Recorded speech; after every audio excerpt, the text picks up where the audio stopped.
As we are all aware, it's a comprehensive international B2B fair segmented into well-defined technological sections of the engineering, manufacturing sectors and so on. On behalf of the entire organizing team, I am Shankar Prakash, extending a very, very warm welcome to all of you and good afternoon. And yesterday we all celebrated the Kannada Rajyotsava. So, Tammellarigu saha Kannada Rajyotsavada Shubhashayagalu. Very hearty welcome to all of you.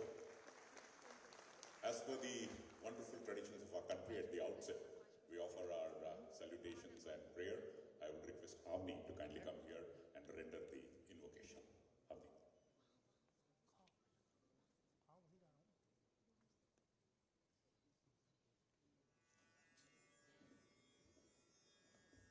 Namaste.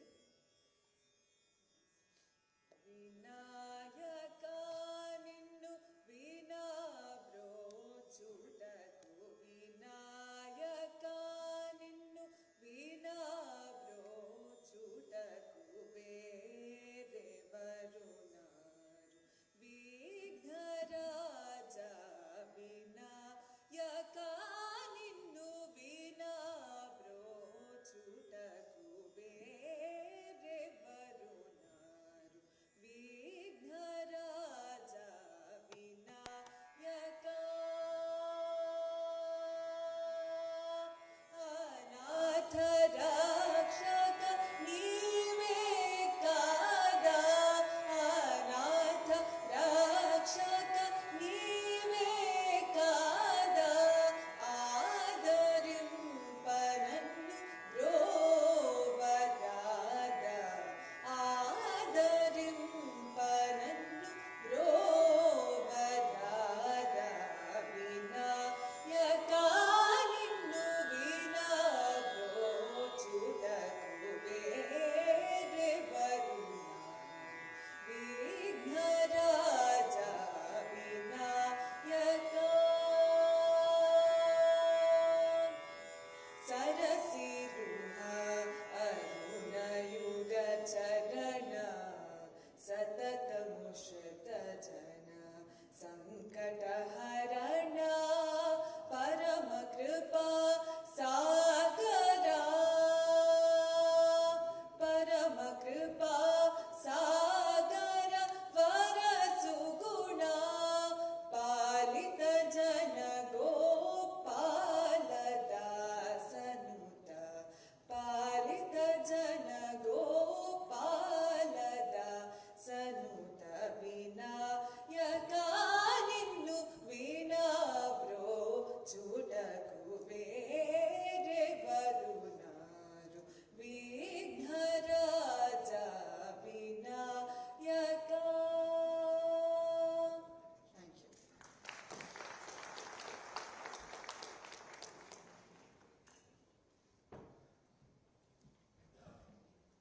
Thank you, Avni, for the soulful rendition of the invocation. I would now request all of you to kindly rise for the state anthem. Jaya Bharata Janani Tanujate, Jaya He Karnataka Mate, Nadagiti. Jaya Bharata Janani Tanujate, Jaya He Karnataka Mate, Jaya Sundara Nadi Vanagala Nadi, Jaya He Vasarushigala Veedi.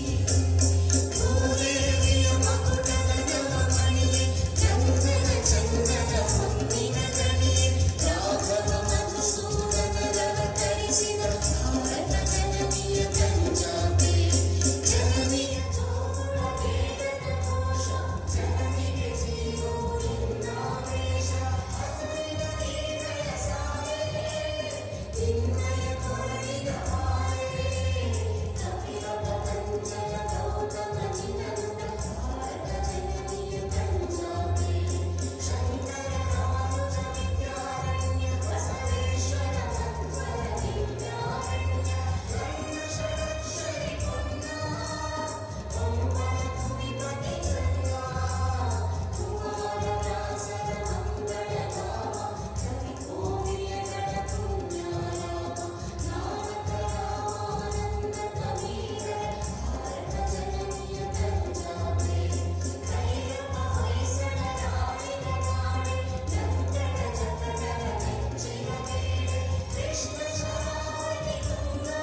IMS Foundation was established in 2011, and we are all aware it's a not-for-profit charitable trust managed by renowned industry leaders. And more importantly, it's pretty active in various domains like startups, technology, agriculture, and so on. At the outset, I would request the chairman of the IMS Foundation, Shri HVS Krishna, for the opening remarks and welcome address. Dear Sajjano, Swagat Kijiye Shri HVS Krishna.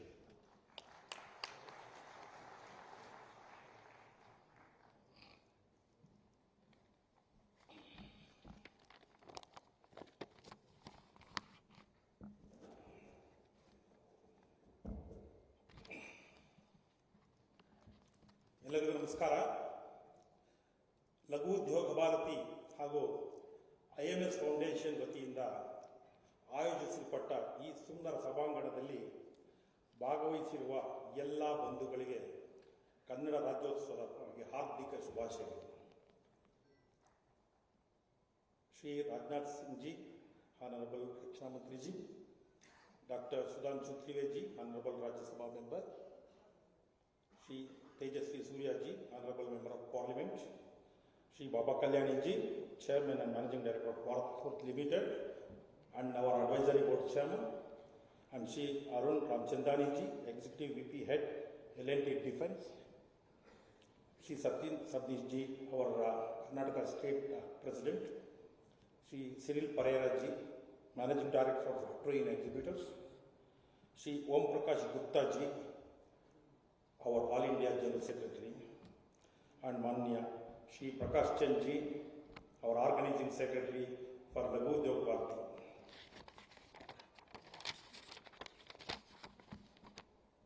A very good afternoon to you all of you, because it's a great day for Laghu Udyog Bharati. We were all expecting this to happen in Bengaluru, especially Defence and Aerospace Sector Exhibition in Bengaluru, and the dream has come today.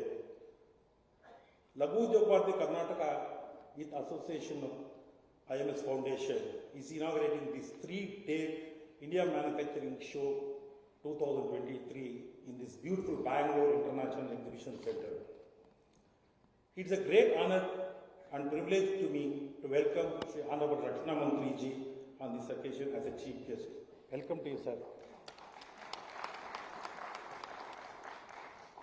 I thank Sudhanshu Trivedi ji, Honorable Member of Rajya Sabha, who was a guiding force for us to do this event, and he has helped in various stages. I welcome to you, sir. I welcome Shri Tejasvi Surya. I need not have to introduce our such a dynamic Member of Parliament from Bangalore, sir. Welcome to you. I sincerely thank Mr. Baba Kalyani, who is an icon of defense and aerospace manufacturing in India, and Chairman and Managing Director of Bharat Forge Limited, and also he is our Advisory Board Chairman. Welcome to you, sir. And I also welcome another icon. You must be knowing all these persons. I need not have to introduce them. Who does know about L&T? The L&T Chief Executive Head and L&T Defence Head, Mr. T. Ramchandani is here. I welcome to you, sir. I welcome my colleagues, Dr. Sachin Sabnis, President Laghu Udyog Bharati Karnataka, Shri Om Prakash Gupta ji, our All India General Secretary, and my special thanks to Mr. Cyril Pereira, Managing Director of Train Exhibitors, and for his team. I welcome once again Shri Prakash Chandra ji, our All India Organizing Secretary, who has given the margadarshan to us always. And I also welcome Shri Vajjubai Wagasia ji, who is here. He is our past National President of Laghu Udyog Bharati. We have received a very, very good technical support to organize 3 days very high-profile conferences in this occasion. So our associate partners are India Foundation. I thank and welcome all the officers of India Foundation here. We have received a great support from MSME, NSIC to conduct this exhibition. I will welcome all the officers of MSME and NSIC. We have received a great financial support from State Bank of India, Canara Bank, SEEDB, and all other financial institutions. I thank all the sponsors on this occasion and I welcome them. I can see several His Excellencies, Consul Generals, honorary councils and all embassy leaders. I welcome all these international leaders also on this occasion. I can see a lot of delegates from various districts from our state, from Hubballi, Dharwad, Mysore, Hassan, Tumkur, and all these district places. I welcome all the delegates of Laghu Udyog Bharati. And also I can see a lot of delegates who have come all over India to witness this exhibition from various states. And I welcome all these persons from different parts of the country also. I can see several state and central government top level officials present here. I welcome all the officers here. Specifically, we have received a very good response and support from Ministry of Defence. All the three forces, Air Force, Navy and Army, they have given us a wonderful support and they have participated and they are participating in the vendor development program, B2B technology transfers and all these things for the next 3 days. They are all giving their hand. So I personally and on behalf of Laghu Udyog Bharati, I thank all the officers who are here. I also welcome our media friends who are always support to us by providing a massive coverage. And I welcome them also.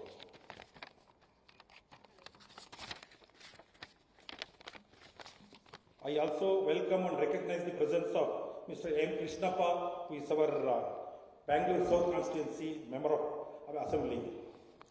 And also I will recognize from the Defence, Minister of Defence, Shri Amit Satija, IAS, is here. I welcome you, sir. Air Marshal Vibhas Pandey is here. I welcome you, sir. Lieutenant General B.K. Respalwal, AVSM, VSM representative from Indian Army Chief is here. I welcome you, sir. Commodore Sen Gupta, representative of Indian Navy Chief is here. I welcome you, sir. Air Chief Marshal RKS Bodoria, former Air Chief Marshal is here, sir. I welcome you, sir.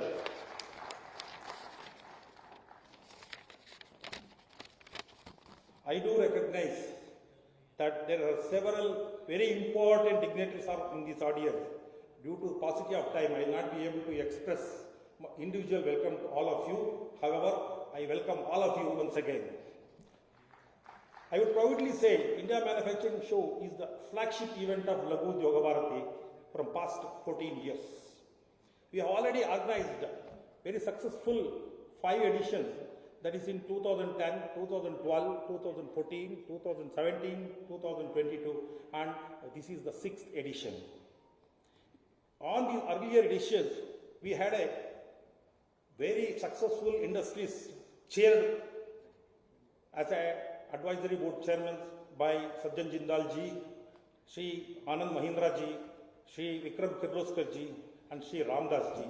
So I will remember, and because of their support only, we could able to do this exhibition to this extent. Thank you, and I welcome you all of you, sir.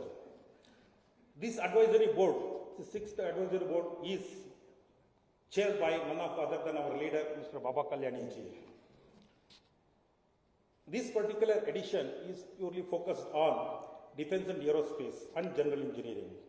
The main objective of this exhibition is to provide a good business opportunity to the manufacturing industries, in particular for MSMEs.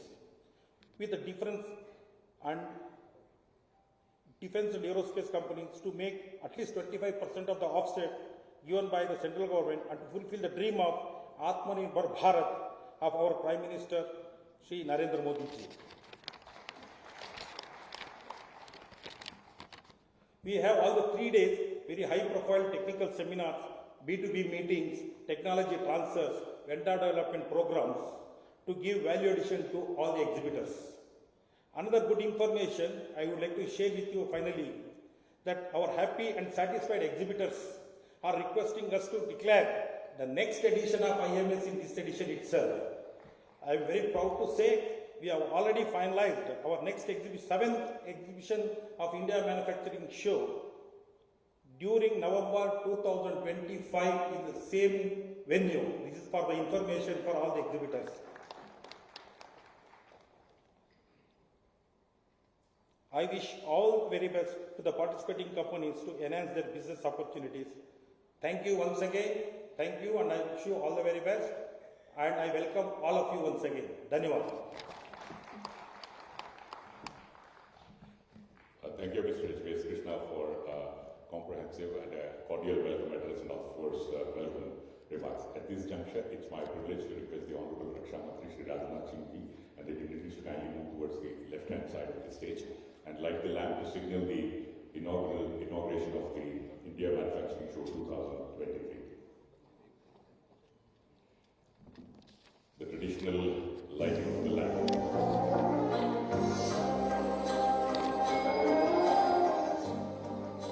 Well, ladies and gentlemen, the 6th edition is being organized on a much bigger scale and scope as who is who of overseas and Indian aerospace, defense and general engineering companies are participating in the international exhibition. And at the same time, the conference is on topical importance. Policymakers, CEOs, industry think tanks, domain experts, scientists and engineers will be sharing their valued concepts at the segmented and well-curated sessions for all the 3 days of the event. So let's give a huge round of applause for the Honorable Raksha Mantri and the dignitaries for lighting of the lamp and signaling the beginning of a new era in the history of aerospace and defense and, of course, the general engineering sector. This is another important milestone which will add strength to the growth of the sector.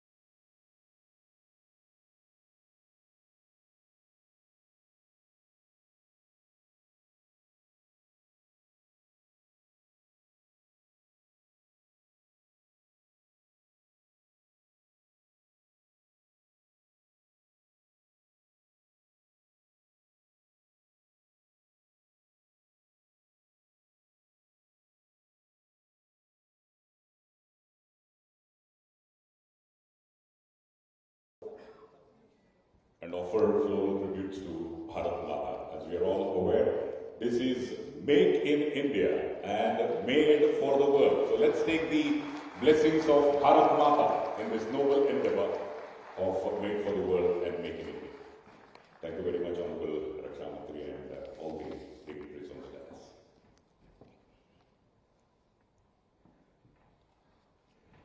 Well, ladies and gentlemen, at this juncture, it's time now to felicitate the dignitaries on the dais.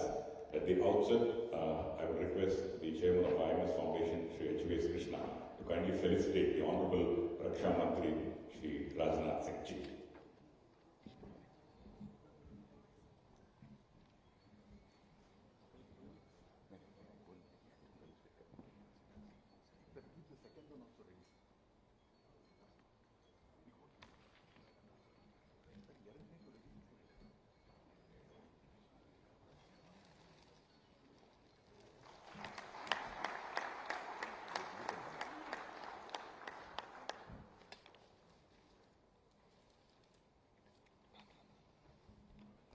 I would also thank you very much, sir, for your presence. And in spite of his busy schedule, the Honorable Raksha Mantri is here to consider the matter of your trust. Thank you, sir. I would also request Mr. H.V.S. Krishna to kindly felicitate the Honorable Member of Rajya Sabha, Dr. Sudhanshu Trivedi.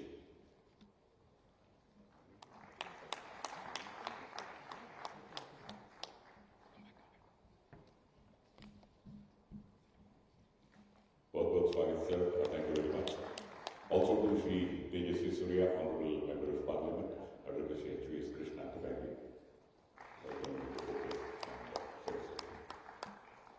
I would now request the President of Lagu Udyog Bharati Karnataka, Shri Sajjan B. Sabnis, to kindly felicitate all the other dignitaries. Shri Baba Kalyani, Chairman Bharat Forge Limited and Chairman of the Advisory Board.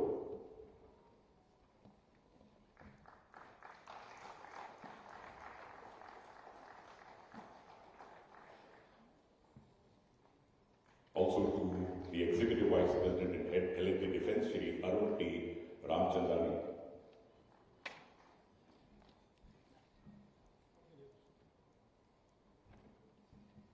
Hearty welcome to you, Shri Arun T. Ramchandani.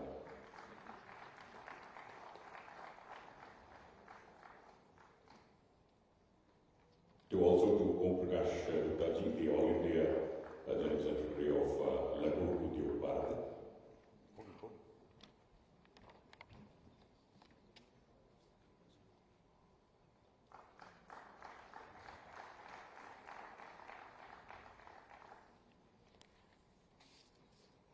And also to Mr. Cyril Pereira, who's been the man behind the show, the exhibitor trying, one of the most leading companies in the world in terms of organizing big exhibitions all over the world.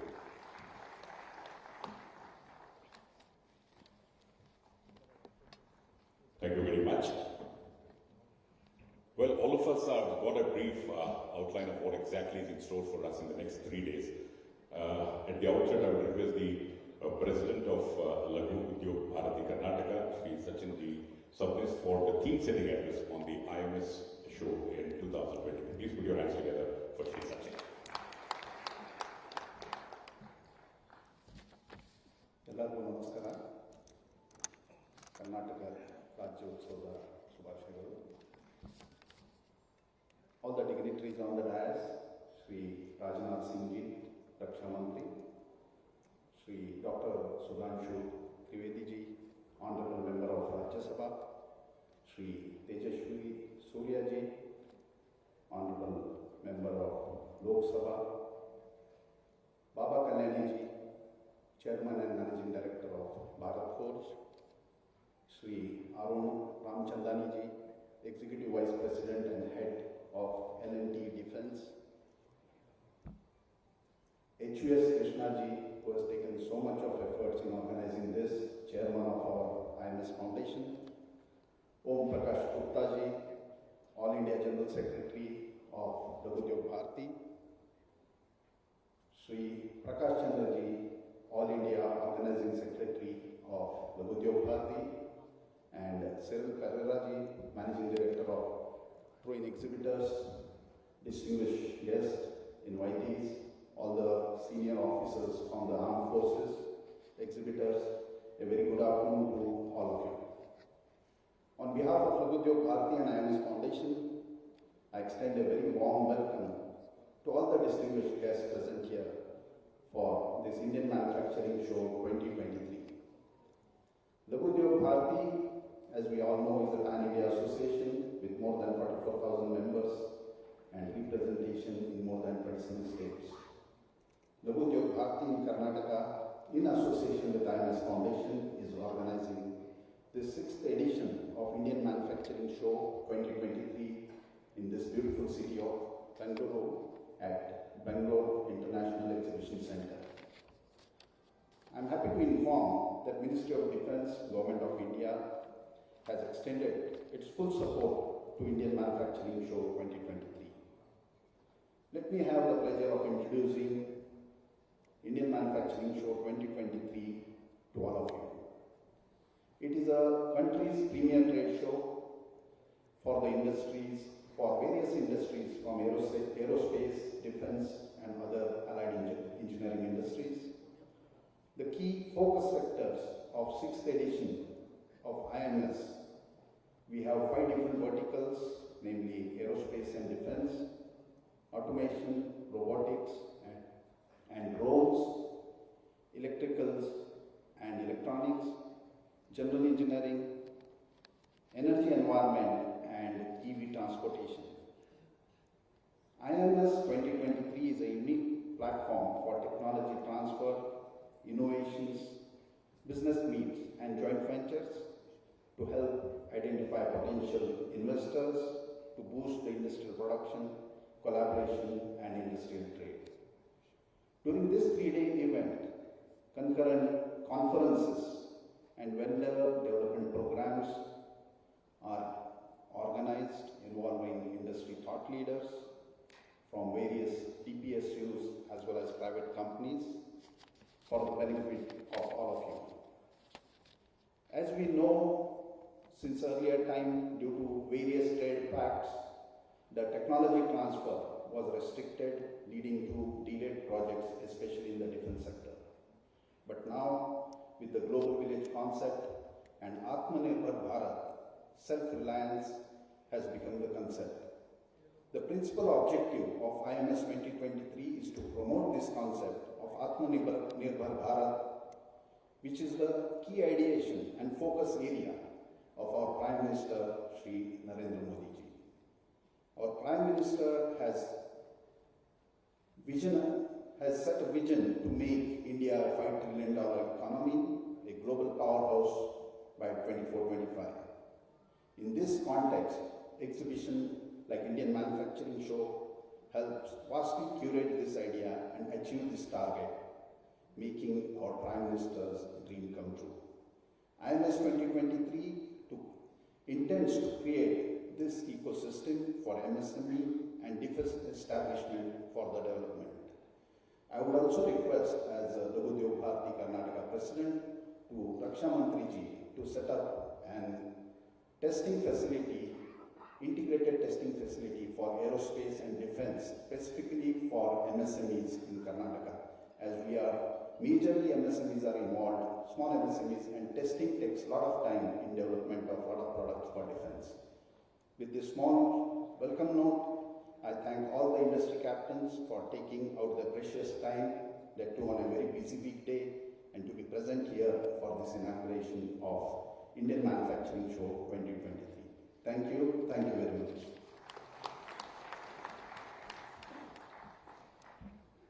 Well, ladies and gentlemen, India Manufacturing Show basically showcases the latest trends, innovations, and advancements happening in the manufacturing sector in the entire world. Thank you very much, sir, for your theme-setting address. We have on stage the chairman of Bharat Forge Limited and the chairman of the advisory board, IMS 2023. So please put your hands together and let's welcome Shri Baba Galu.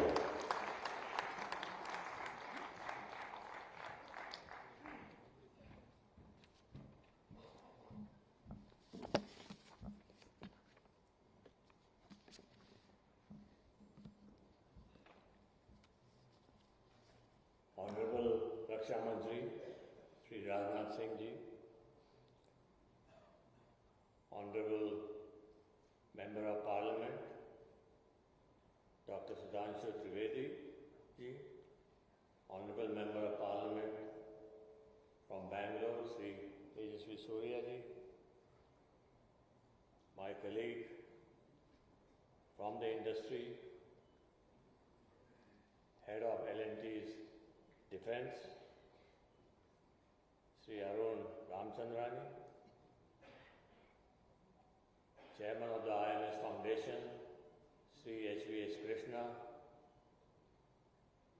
Chairman of Bharatiya Laghu Udyog, Om Prakash Gupta ji, Chairman of the Laghu Udyog Karnataka, Sri Sachin Sabnis, all the other members involved with the IMS, with the Laghu Udyog, present dignitaries, members from the armed forces and the services, dignitaries from abroad, invitees, media, ladies and gentlemen. I know we are quite late, so I will restrict my talk to only 5 minutes, but I want to make some 4 important points in these 5 minutes. First, the reason we are here in this IMS 2023 and specifically talking about defense and aerospace is because as a nation we have realized through a process that manufacturing industry is an important tool for economic development of this country. And manufacturing, which many of us didn't realize for the last 75 years, really comes about after we have learned the manufacturing of defense products. Now, I don't want to give you long examples, But that happened in the United States, that happened in the United Kingdom, that happened in Europe, that has happened in Korea, that's happened almost everywhere in the world except those countries which were under the Marshall Plan after World War II. There's a wonderful book written by a US author called Henman, called Freedom Force, that describes how the United States built its industrial economy based on producing defense products. However, we had 3 data points which were watershed moments for India. One was December 2014, when Honorable Prime Minister Sri Narendra Modi ji created the whole concept of Make in India through a seminar in Vigyan Bhavan with all ministries, which then got accelerated, and in between 2017 to 2020, the whole reform process that took place in the Ministry of Defense, ably led today by the Honorable Minister, Sri Rajnath Singh ji, who has given all of us, whether you are a DPSU or whether you are a private sector, a specific target that we need to achieve for India. $25 billion of industrial production in defense and $5 billion of exports. Now, it's unbelievable that this was announced by Honorable Rajnath Singh ji last year, not too long ago. And in 1 year, companies like me, like ourselves, we are now exporting complete artillery guns, complete systems that are designed, produced with intellectual property owned by India. Nothing is imported in that. Why I am saying this is because many of you sitting here are all technocrat entrepreneurs. Now it is the job of technocrats to develop technology, to develop products, to develop processes. 60 to 70% of manufacturing in any part of the world is done by what we currently define as the MSME sector. It's another reason that the MSME sector size and scale in many countries is much bigger than ours. In Germany, for example, the Mittelstand, which is the MSME sector, can be 1 billion euros, can be 2 billion euros, not 5 crores of rupees as it's defined in India. So we need to start thinking big. And as entrepreneurs, you need to find solutions. You cannot go every time to the government and ask for solutions. That is not entrepreneurship. The last data point is, you have heard our Honorable Prime Minister say, and many times the government say, including the Honorable Defense Minister and many other people, that we are all heading towards our Amrit Kal. Amrit Kal, you know what Amrit means and what Kal means. It's a time of prosperity. We are heading towards a time of prosperity. And it's not very far, it's 2047, when India will reach 100 years of independence. And it's the dream of every Indian that we should see ourselves as the second or the third largest economy in the world, with at least a $30 trillion sector. Now, if India is going to go from 3.3 to $30 trillion, which is almost 10 times, our manufacturing sector has to increase 20 times to make that happen. So please keep that in mind.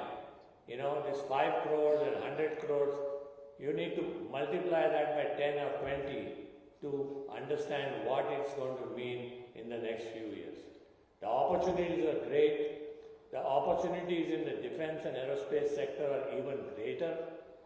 So let's take these opportunities, let's build our businesses, let's build our industry, and along with that, let's build a very strong nation.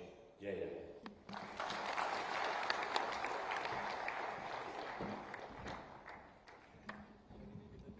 Well, ladies and gentlemen, you would agree with me that the Baba Kalyani has echoed the sentiments of the entire industry, thanking the Honorable Prime Minister and the Honorable Raksha Mantri for the tremendous leadership and support. Let's all thank Shri Baba Kalyani for his honest practice. Thank you, sir. I would now request the Executive Vice President and Head L&T Defence, Shri Arun T. Ramchandani, for his address.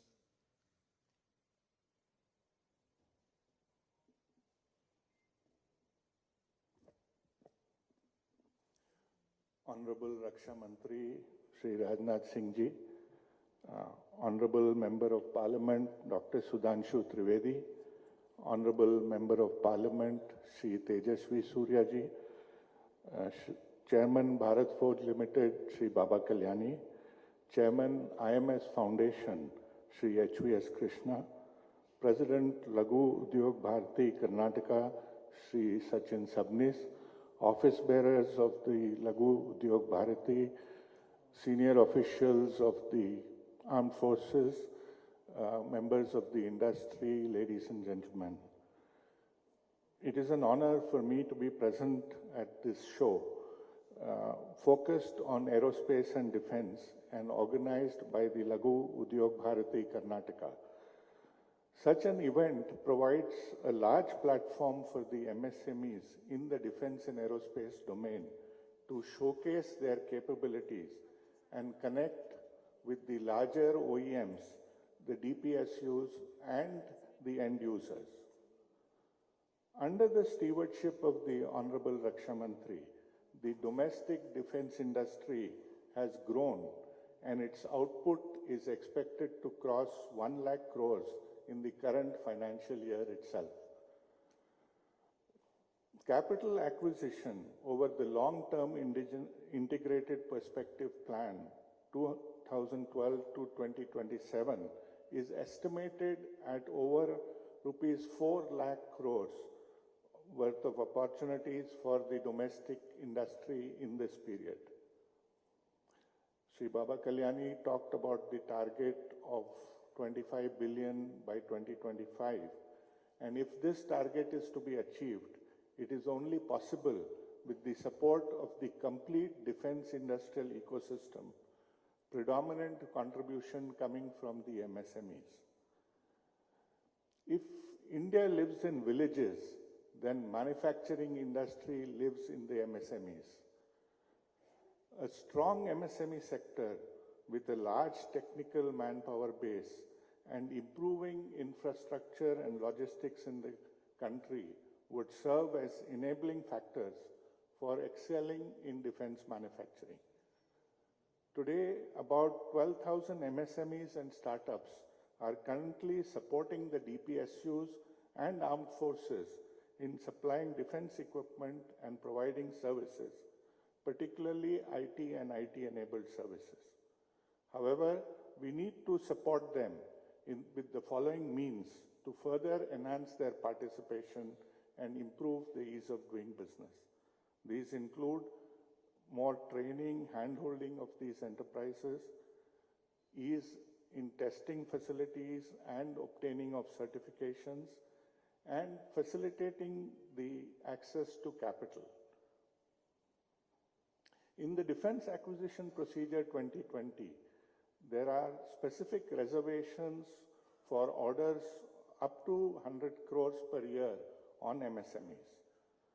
Promotion under various schemes like the IDEX, the Technology Development Fund, and the MAKE programs encourage participation of MSMEs and startups in the development of defense products. The Public Procurement Policy 2012 has been implemented by many DPSUs, under which price preference is given to MSMEs under certain conditions. Today, to encourage startups and MSMEs to invest in defense manufacturing, 1,500 crores has been earmarked in financial year 23-24 for startup and MSMEs from the budget earmarked for procurement through domestic industry. It is apt that this show is being held in Bengaluru, the aerospace and startup capital of India, and having the top startup ecosystem globally. With 65% of India's aerospace-related exports originating from this state, the state is a preferred investor destination for aerospace and defense companies.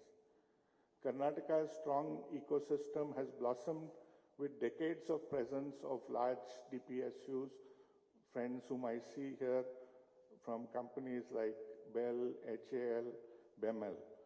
Today, the state is the home to all major global leaders like Airbus, Boeing, and others, and is home to 25% of India's aircraft and spacecraft industry. On behalf of the entire domestic defense and aerospace industry, and on behalf of FICCI that I represent as the chair of the Defense and Aerospace Committee, I wish this event a great success and look forward to great B2B interactions in this event. Thank you. Jai Hind.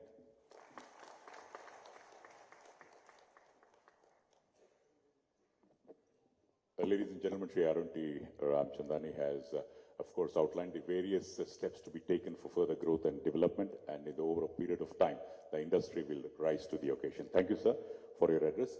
We have with us the young, dynamic, Honorable Member of Parliament, Shri Tejasvi Surya. I would request Shri Tejasvi Surya to kindly address all of us.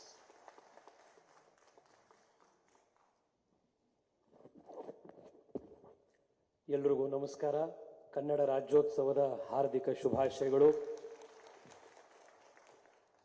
ಇವತ್ತಿನ ಕಾರ್ಯಕ್ರಮದ ವೇದಿಕೆಯಲ್ಲಿ ನಮ್ಮ ಜೊತೆಗೆ ಉಪಸ್ಥಿತರಿರುವಂತಹ ದೇಶದ ಅತ್ಯಂತ ದಕ್ಷ ಮತ್ತು ಹೊಸ ಚಿಂತನೆಗಳನ್ನು ಜಾರಿಗೆ ತಂದಿರುವಂತಹ ರಕ್ಷಾ ಮಂತ್ರಿಗಳಾಗಿರುವಂತಹ ನಮ್ಮೆಲ್ಲರ ಹಿರಿಯ ನಾಯಕರಾಗಿರುವಂತಹ ರಾಜನಾಥ್ ಸಿಂಗ್ ಸಾಹೇಬ್ರೆ, ರಾಜ್ಯಸಭೆಯಲ್ಲಿ ಅತ್ಯಂತ ಅಧ್ಯಯನಶೀಲತೆಯಿಂದ ಭಾರತದ ಸಂಸ್ಕೃತಿಯ ವಿಚಾರ ಇರಬಹುದು, ಇತಿಹಾಸ ಇರಬಹುದು, ಇಕಾನಮಿ ಇರಬಹುದು, ಯಾವುದೇ ವಿಚಾರಗಳಲ್ಲಿ ಸುಧಾಂಶು ತ್ರಿವೇದಿ ಅವರು ಭಾಷಣ ಮಾಡಿದ್ರು ಅಂತಂದ್ರೆ ಅದನ್ನ ಇಡೀ ದೇಶ ನಿಬ್ಬೆರಗಾಗಿ ಕಾಯತ್ತೆ ಅಂತ ವಿದ್ವತ್ತನ್ನ ರಾಜ್ಯಸಭೆಗೆ ತಂದಿರುವಂತ ಡಾಕ್ಟರ್ ಸುಧಾಂಶು ತ್ರಿವೇದಿ ಅವರೇ,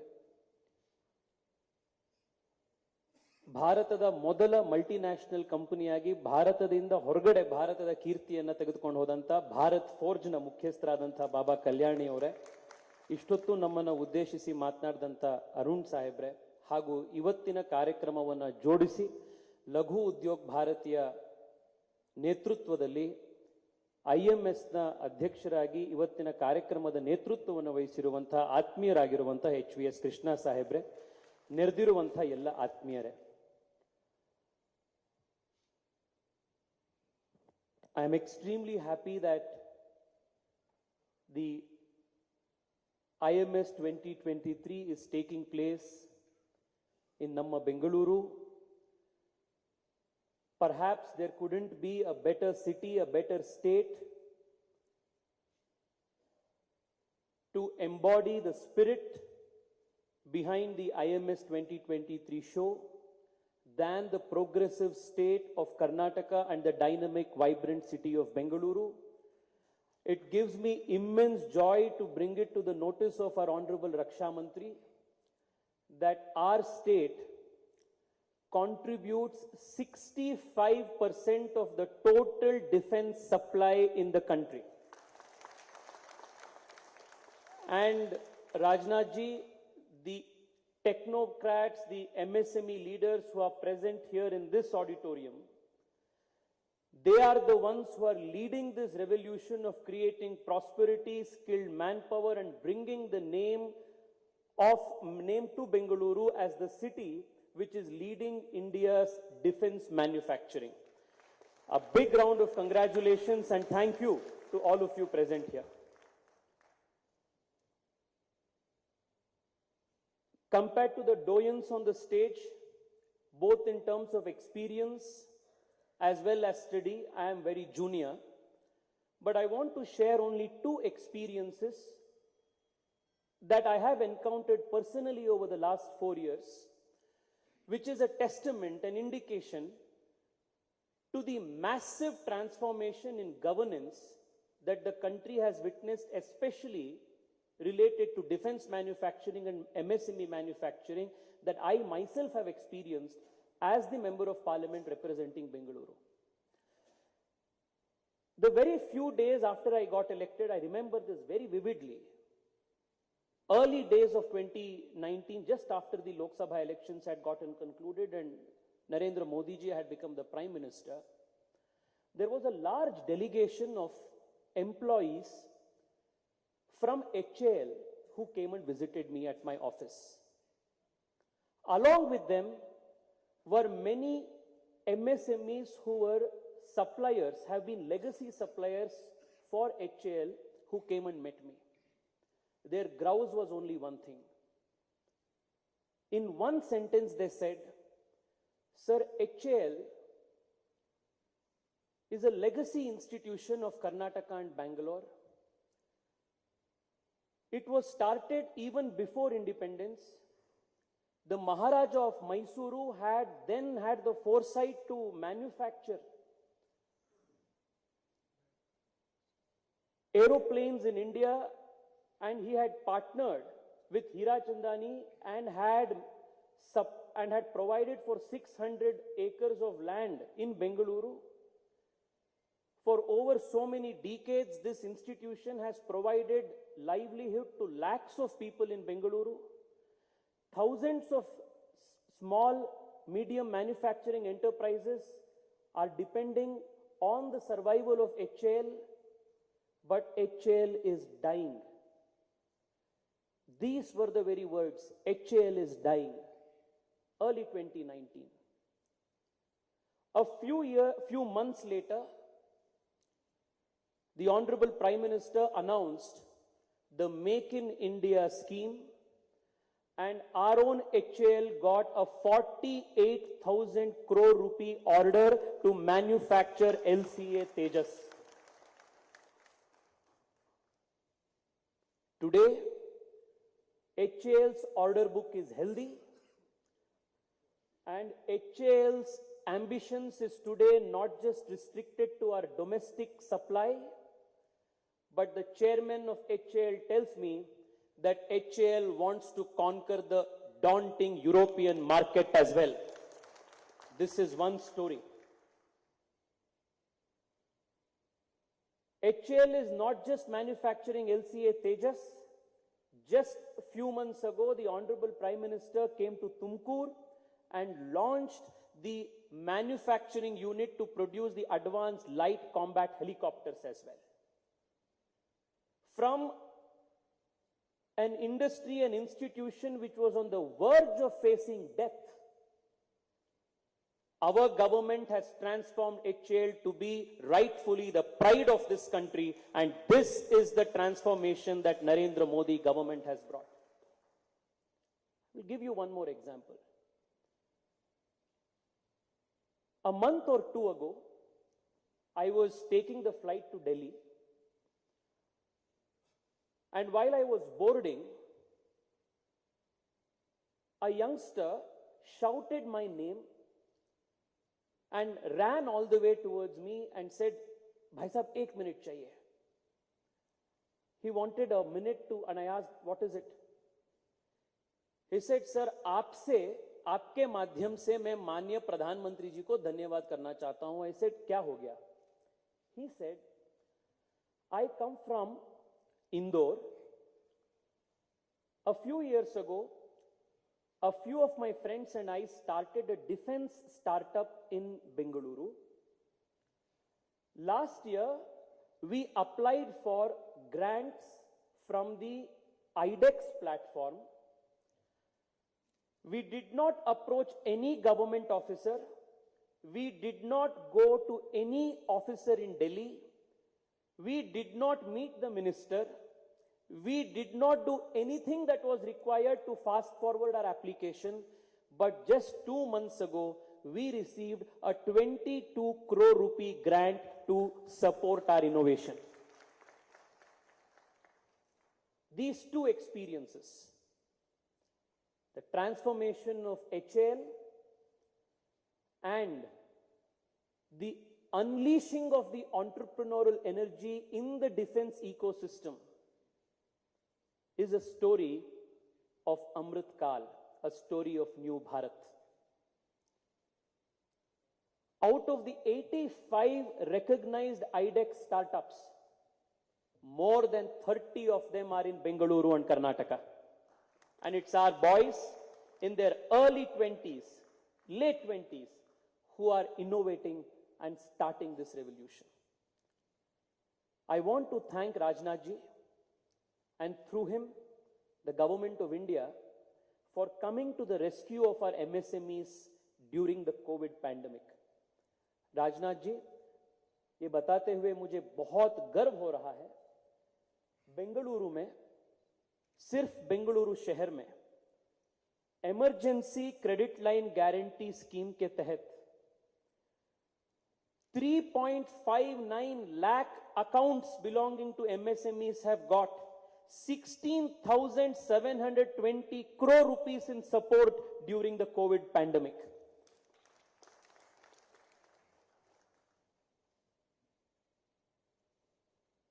Baba Kalyani ji was speaking about our intention to dream big. One of the schemes that Rajnath ji has introduced as the defense minister, especially with an aim of supporting defense startups, the name of the scheme itself is called Dare to Dream. This is the culture that this country is fostering today under the leadership of Rajnath ji. In conclusion, I only want to say this. The MSME sector for a very long time was neglected in this country, and the policy ecosystem, more than incentivizing growth, incentivized our institutions to remain small and remain pygmies. This resulted in a very precarious situation where our entrepreneurs running MSME institutions preferred to remain small and micro than becoming big and gigantic. And I remember Laghu Udyog Bharati meeting me and meeting multiple MPs across the country to change the very definition of micro industries and bring the legislation changes, statutory changes. And it was because of the large efforts of Laghu Udyog Bharati that we have seen a positive transformation in the legislative and policy sphere. Today, MSMEs are being recognized and rewarded to become big and to not remain stagnant and small. Even as we say that there has been a lot of reforms, there still remains a lot of challenges in accessing skilled manpower, in accessing better finance, to ease regulatory compliances, and I'm sure that all of these challenges will be very effectively met with positive response, because the government is not only sensitive and nimble, but it is committed to a large vision of making India the manufacturing hub of the world. I want to thank Rajnath ji on behalf of all of you for taking time out from his busy schedule, having come to Bengaluru to support us, to encourage us, and I can assure him, if the government of India gives 10 rupees to Bengaluru, Bengaluru will give back 100 rupees to the country. Thank you so much, Rajnath ji.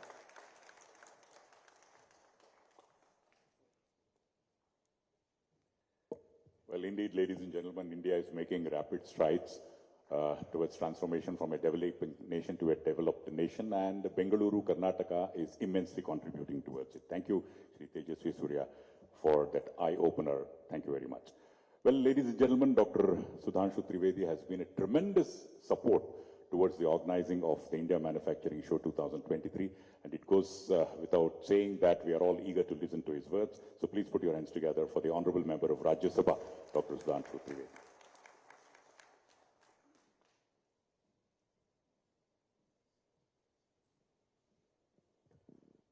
distinguished dignitaries on the dais, one of the most respected politician in the contemporary politics of India, Raksha Mantri of Bharat, Shri Rajnath Singh ji. You have just heard him, a promising leader in making, a young member of parliament of Bengaluru, dear friend Tejasvi Surya ji. Shri Baba Kalyani ji, Shri Arun Ramchandani ji, HVS Krishna ji, the Sutradhar of this program, Shri Om Prakash Gupta ji, Shri Sachin Sabnis ji, Shri Cyril Pereira ji, various officers of the Government of India, various leaders of the industry, young entrepreneurs, and ladies and gentlemen. You have already heard that what Tejasvi Surya ji was telling about Bengaluru. When we are here in Bengaluru for this Laghu Udyog Bharati program for the defense industries, definitely there cannot be a better place, because I remember when in 2008, I was there in US, in the US government's Young Leader Program, which is called American Council for Young Political Leaders. When Barack Obama was running for his presidency for the first time, it was in North Carolina. He was giving a speech. You know what was the text of the speech, sentence? He was saying to Americans that we have to make our children work hard because they have to compete with Bengaluru and Beijing. And I remember in July 2013, I was in US when President Raksha Mantri Shri Rajnath Singh ji was BJP president, and we were part of he was leading a BJP delegation. At the time when we went there, met so many senior members of parliament, ministers, think tanks and others, they were having a gloomy picture of the country. And the impression dominating there was that the success story of India is over. Then Shri Rajnath Singh ji assured them, no, the success story of India is not over. Success story of India is waiting for BJP under the leadership of Shri Narendra Modi to come into power. And you have seen what happened after 2014. As Baba Kalyani ji was telling, some epoch-making decisions were taken in 2014. And I think there are certain type of works which the government takes, they fall in three categories. One, the works which the previous government was doing, and our government is also doing. Second, the previous government, this like building roads, infrastructure and others, but we are doing with much better scale and other things. Second, they were thinking, but they couldn't, like GST and the Women Reservation Bill. But third category is those type of work which they never, either they have not thought of or they don't want to. That was the biggest paradigm shift which the Modi government has brought, is the field of defense production. Because even prior to our government came, we were capable of making the missiles, but were not capable of making the assault rifles. Does this thing sound logical? We were capable of making satellites, but not capable of making the planes. It means there was a dire need of policy which is being shifted, and it shifted to which position? I would like to remind, in April 2019, just before when the elections were going on for 2019 Lok Sabha, if you remember, in the morning a message came that Prime Minister is going to address the nation at 12 in the noon. सब लोग घबरा गए, पता नहीं क्या होने वाला है. Magar, if you remember, what Prime Minister announced? He has announced that India has got the capability to hit any object moving in the lower orbit of Earth. Now you can say, is this that much of importance that Prime Minister should come and announce? Yes, because in case of war, if any satellite is there in the lower orbit of Earth, we are having the precision capability, and we are just the fourth country in the world to have this capability. And now, again, I am coming here, this place of Bengaluru, when Shri Rajnath Singh ji is Raksha Mantri. This year, in February 2023, when the Defense Expo taken place, 32 countries, defense minister of 32 countries were here. This was not just the biggest organization or program of India but this is for the first time in the world that outside Europe and America, the defense minister of 32 countries are there. So that is the paradigm shift from where we have started in 2014 and we are coming here. And as Baba Kalyani ji was telling that around more than 60% the outcome of the defense production is definitely has to be dealt with by MSMEs and others. As far as MSME is concerned, our government has tried to change the definition. We have also taken a policy decision that any tender of 200 crores or less will not be a global tender. So it should not be that the medium and small industries have built up all their capabilities and suddenly an international player has come. So government is fully aware of the responsibilities and how to make up these medium and small industries to grow, and definitely in the time to come, when our government came, our export of the defense was merely 600 crores. Now it is 16,000 crores. So there is an enormous opportunity. And we also believe, वो कभी-कभी राजनाथ सिंह जी से बात होती तो उनके एक बात medium and small industry के लिए कहते हैं. There is a famous couplet in Hindi. I will also translate in English. It says, Rahiman देख बड़ेन को लघु न दीजिए डार, जहां काम आए सुई काह करे तलवार. It means just looking at the small one, don't discard the small one, just looking at the big one, because the work which needle can do, the sword cannot.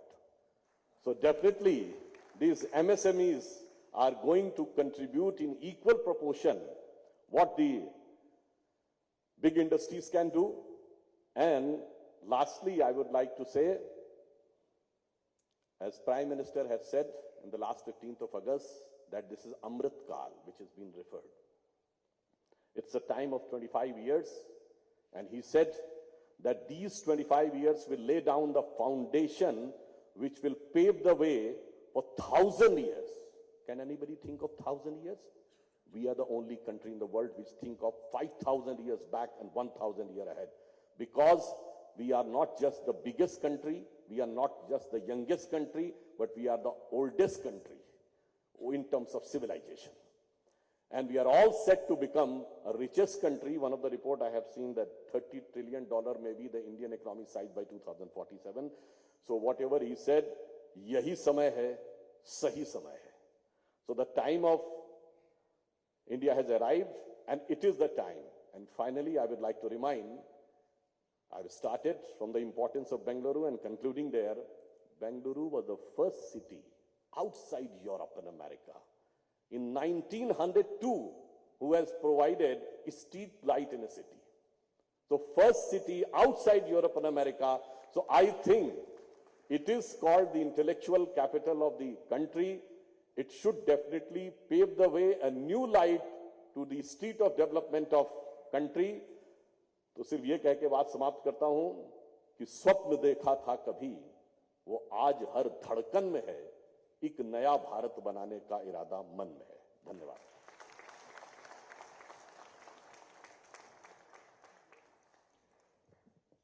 Well, ladies and gentlemen, Dr. Sudhanshu Trivedi, of course, Bengaluru is the IT city, BT city, but he has predicted that Bengaluru will be the development capital of the country. So let's give a round of applause for his words of encouragement. Thank you, sir. At this juncture, I would request the Honorable Raksha Mantri to kindly release the exhibitors directory before his speech. The exhibitors directory will give us a comprehensive overview of the various information about the exhibitors who are indeed the part and parcel of India Manufacturing Show 2023, their manufacturing capabilities, the idea of which they will contribute to the economy of this wonderful nation. And this directory is something like a book which gives us all the details, and a very important book. Let's all give a round of applause for the dignitaries for the release of this all-important exhibitors directory.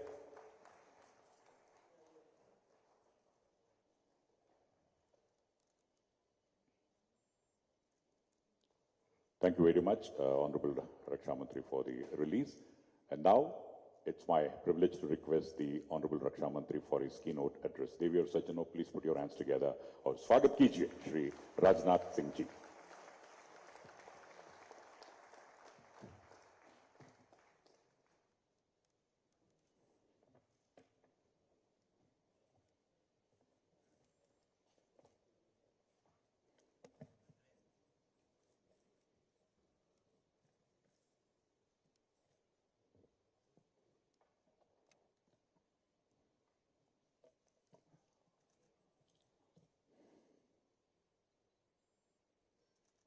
very renowned intellectual of my country, Dr. Sudhanshu Trivedi, Member of Parliament, and they're very dynamic. As you heard few minutes before, and who speaks in Parliament very well, Dr. Sri Tejasvi Surya, Chairman and Managing Director Bharat Forge Limited, Baba Kalyani ji, Executive Vice President, Head Larsen and Toubro Defense, Arun Ramchandani ji, Sri H.V.S. Krishna, Chairman, IMS Foundation, Sri Om Prakash Gupta, All India General Secretary, Laghu Udyog Bharati, Sri Sachin Sabnis, President, Laghu Udyog Bharati, Cyril Pereira, MD, Touring Exhibitors,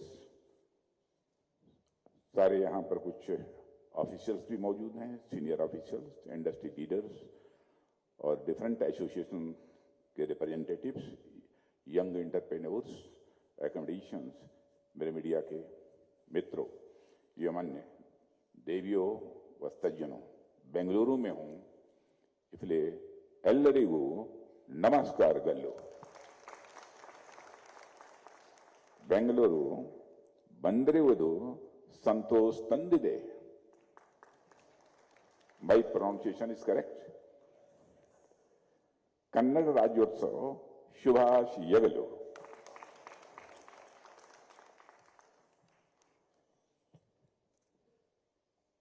Brothers and sisters, neither I will speak in English nor Hindi, but I will speak in Hinglish. सबसे पहले तो मैं धन्यवाद देना चाहता हूं लघु भारती को कि आपने लघु उद्योग भारती कर्नाटका और IMS फाउंडेशन के flagship event India manufacturing show के इस एडिशन में मुझे आपने इनवाइट किया है। आप सभी स्मॉल इंडस्ट्रीज के लिए कंटिन्यूअसली जिस प्रकार से काम कर रहे हैं, उसके लिए मैं लघु उद्योग भारती और IMS फाउंडेशन दोनों को हार्दिक बधाई देता हूं। साथियों, मुझे इस बात की बेहद खुशी है कि लघु उद्योग भारती अब लघु नहीं रहा, यानी अब स्मॉल नहीं है। यह लगातार ग्रो कर रहा है, लगातार विशाल बनता जा रहा है, बड़ा बनता जा रहा है और लगातार फल फूल रहा है। इस ऑर्गेनाइजेशन ने लगभग समस्त भारत में अपनी प्रेजेंस कायम की है और जिस तरीके से इस ऑर्गेनाइजेशन ने अपनी एस्टेब्लिशमेंट के समय से ही स्मॉल इंडस्ट्रीज के हक में अलग अलग समय में आवाज उठाई है, वह निश्चित रूप से प्रशंसनीय है, एडमिरेबल है। निश्चित रूप से लघु उद्योग भारती को इस रोल की इंस्पिरेशन RSS राष्ट्रीय स्वयंसेवक संघ से प्राप्त हुई है। कहा गया है अहर्निशम सेवामहे, यानी सेवा में सदैव लगे रहने की भावना के साथ संघ परिवार पिछले लगभग 100 सालों से सोसाइटी और नेशन की सेवा में लगा हुआ है। नेशन फर्स्ट की यह स्पिरिट से होल हार्टेडली और फुल डिवोशन के साथ RSS के लोग लगभग एक सेंचुरी से काम कर रहे हैं। मेरा सौभाग्य है कि मैं स्वयं भी लंबे समय से संघ परिवार से जुड़ा हुआ था, जुड़ा हुआ हूं और जब तक जिंदा रहूंगा तब तक मैं जुड़ा रहूंगा। इसलिए मुझे मालूम है कि नेशनल सर्विस की सेंटिमेंट और डेडिकेशन हम सबको RSS से ही मिली है। साथियों, कर्नाटक में आना, स्पेशली बेंगलुरु में आना, मेरे लिए हमेशा एक खुशी का क्षण होता है। It is a moment of happiness for me. Karnataka संत श्री बसवन्ना का बर्थ प्लेस है, इसलिए इस स्टेट का एक स्पिरिचुअल इंपॉर्टेंस तो अपनी जगह पर है ही, लेकिन जिस प्रकार से इस स्टेट ने और यहाँ के लोगों ने अलग अलग सेक्टर्स में प्रोग्रेस की है, वह वाकई इनक्रेडिबल है। और कर्नाटक की इस प्रोग्रेस में बेंगलुरु के कंट्रीब्यूशन को किसी भी सूरत में इग्नोर नहीं किया जा सकता। बात केवल कर्नाटक की ही नहीं है, बल्कि पूरे कंट्री की है। मेरे हिसाब से दिल्ली अगर पॉलिटिकल कैपिटल है, बेंगलुरु देश का टेक्नोलॉजी कैपिटल है। मुझे जब भी बेंगलुरु आने की कोई अपॉर्चुनिटी मिलती है, मैं इस अपॉर्चुनिटी का पूरा लाभ उठाने की मैं कोशिश करता हूं। साथियों, इंडिया मैन्युफैक्चरिंग शो के माध्यम से मैं भारत की और विशेष तौर पर साउथ इंडिया की रिच इकोनॉमिक लेगेसी को देख पा रहा हूं। भारत का सदर्न पार्ट हमेशा से प्रॉस्परस रहा है। यदि मैं आपसे एंशिएंट टाइम्स की बात करूं तो आप सब दक्षिणापथ के नाम से जरूर परिचित होंगे, और हमेशा से साउथ इंडिया प्रॉस्पेरिटी से सिनोनिमस रहा है। सातवाहन, चेर, चोल और पांड्य राज्यों की फिनोमिनल प्रॉस्पेरिटी से साउथ इंडिया का इतिहास भरा पड़ा है। न सिर्फ एंशिएंट टाइम बल्कि मेडिवल टाइम में भी साउथ इंडिया अपनी प्रॉस्पेरिटी के लिए जाना जाता रहा है।